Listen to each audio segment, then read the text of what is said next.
All right, so this is pretty much part two to our water storage situation. So we have both IBC totes on the water stand.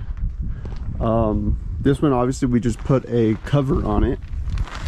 We just got done transferring some water onto this.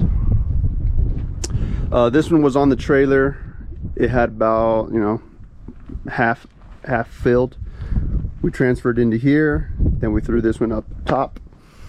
I have a bunch of parts to start plumbing it, so I've got a bunch of T's and 90s, 2-inch PVC parts. I'm going to be using this. It's just an RV filter. Easy to replace, and it does pretty much what I think we're going to need. So it removes bad taste, odor, sediment, bacteria, all kinds of stuff out of the water. So the idea is I'm gonna pipe the two together, and then on this side will be that filter. I'll probably have to build some kind of bracket to hold it, and then we also have the portable water heater right here. Just hook it up to propane, pump water into it, heats it up, then you got hot water.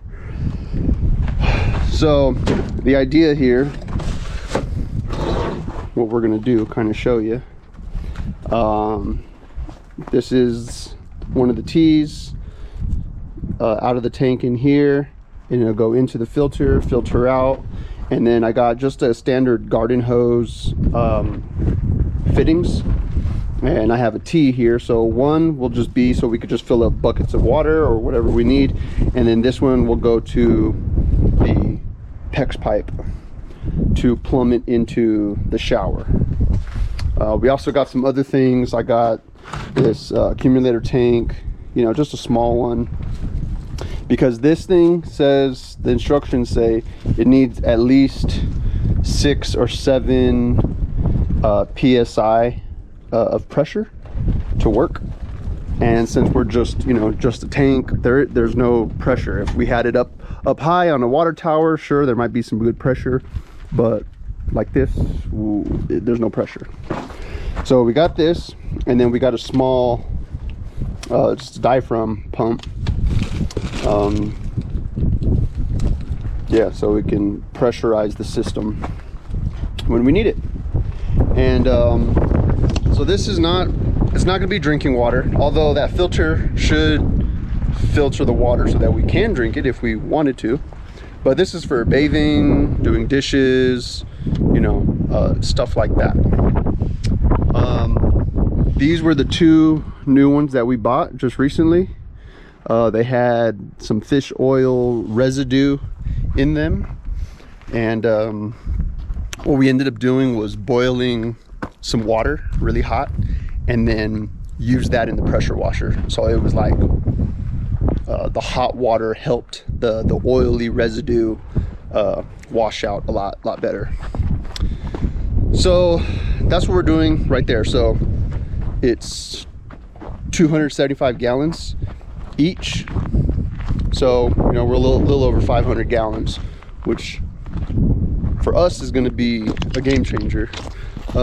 In the future, the far future, I do want to get a large, like 2,500 gallon a water tank, a large one, build a pump house and have water go to the cabin. But for now, we're just doing what we can just for now to get by. Out of the 3 other totes, one of them we just discarded. It was all beat up. The bottom of it was all bent and jacked up. So we're not even going to use that one. I don't know what we're going to do with it. This one we were able to clean out pretty darn good. And then this is going to be our transfer tank. So when we run low on water, we'll grab this tank. Where's it at? Where's it at? Where's it at? There it is. Boom. We'll grab this tank and put it on the trailer, go get water from town, because I think it was like $3 to fill this whole thing up, which is great. And then this one's going to be kind of an experiment. I kind of want to save our gray water. So water when we're washing clothes, you know, and it's just draining out and just, you know, going wherever. I'd rather save that gray water and use it for like watering plants. We're trying to throw down cover crop seeds and have more grass growth, and we need water, and better way than to use the gray water. You know, it's just gonna, we used it for either washing clothes or bathing or whatever, and now it's time to get a second use out of the water. So we'll see how that works out. Hopefully it doesn't build up with a bunch of, you know, I don't know, algae or something, you know, something nasty from all the different gray waters we're going to be just dumping in there. So more on that later, because I'm not quite sure how that's going to work out. All right, so here is just a dry fit of the general idea of what we're trying to do here. So obviously connect the two totes together, and then goes into the filter to the T right here. So this one's just a standard, you know, water spigot. So if we just need to, again, fill up a bucket or something like that, we could just put it right here, fill that up. And then this one again is going to go to PEX line that we're going to run to the water heater. So yeah, it's pretty simple, pretty straightforward. This part right here is pretty nice. So it's basically just like a reducer. So it goes from the 2-inch, and then it has like a funnel shape on the inside of here, and then it goes straight to like a garden hose style thread. And then back here, I'm gonna try out these rubber connectors right here. This is probably for like a sink or something like that, you know. I'm not quite sure. I'm not a plumber. I don't know plumbing stuff, but I know most people run like a cam lock, and the cam locks are nice. They look really good, but they're just so expensive, you know. They're like way more pricey. I think a cam lock setup, the male and female, was gonna run like 15 bucks, and then we need 2 of them, where these were like $3 or $2 or something like that. So I'm gonna try those out, see how they work, see if they leak. Obviously, again, everything's dry fitted, nothing's screwed in. Like this whole thing can come crashing down right now. So now I'm gonna start gluing it, tightening everything up, put Teflon on the brass fittings, glue up the PVC, and yeah, we should have some decent water. This thing, you can kind of see the water level right there, so about halfway. Yeah, we need to go into town and get more water and fill them up all the way. So maybe in the next day or two we'll do that. So yeah, I'm gonna glue these up. All right, so I'm getting ready to glue this up, and I just wanted to show this part so you can kind of see how it contours down. So this is a cool little part. I don't know. All right, so we have water set up. We have some water storage. I plumbed them together, just 2-inch PVC pipe, and then we're using just an RV water filter, you know, to filter it out.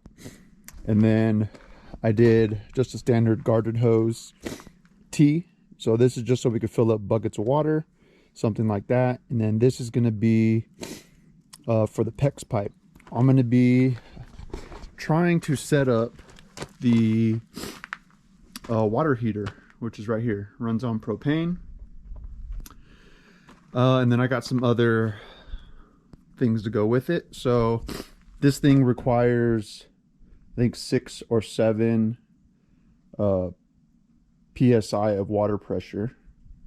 So we got a pump and a accumulator tank to help with that issue, and then just PEX pipe. I've never really worked with any of this. I got this kit online on Amazon.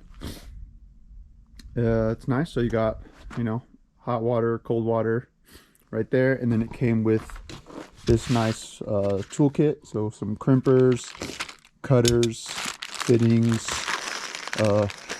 crimped ends.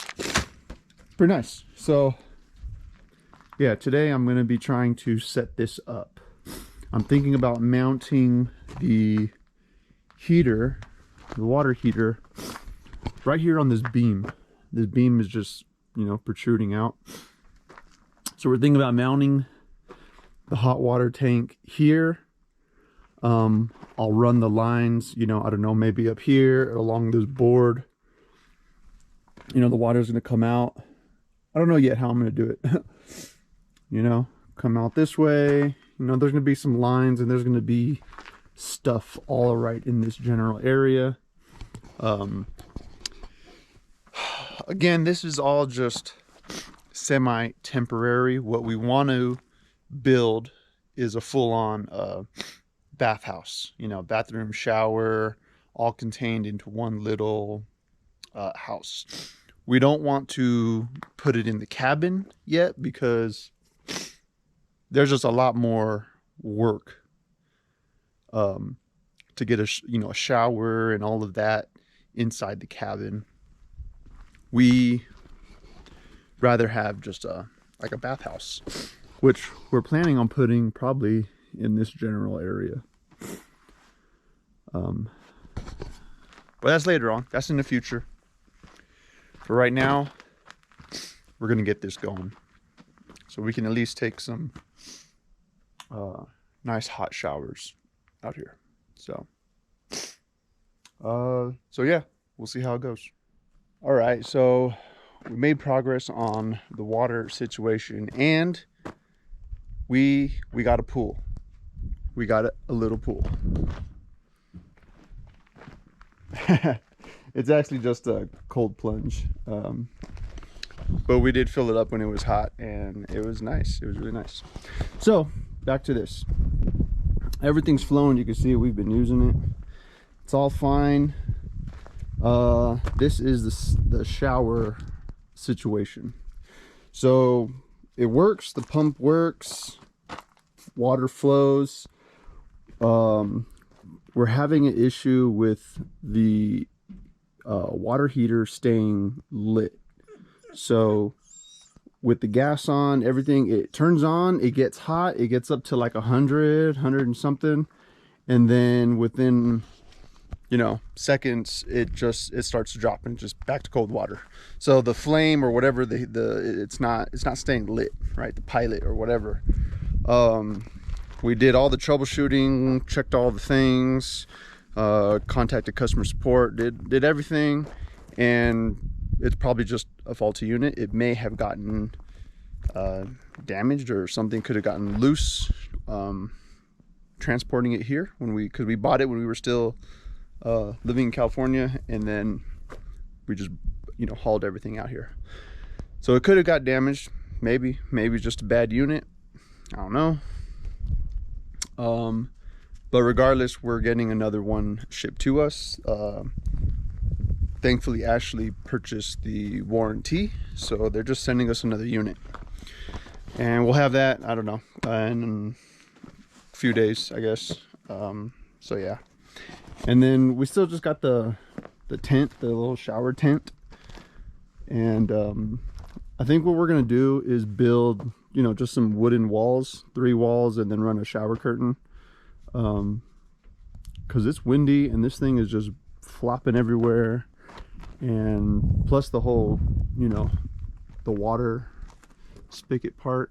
It's just not great. It's not, you know, it works, it does the job kind of, but we'll just put some wood up, you know.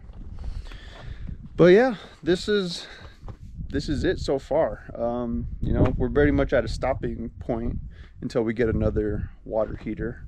But let me know what you guys think, what you think about putting up some walls. Again, you know, in the future we're going to build a whole bathhouse, but we just need something for now. But thanks for watching, and see you in the next one.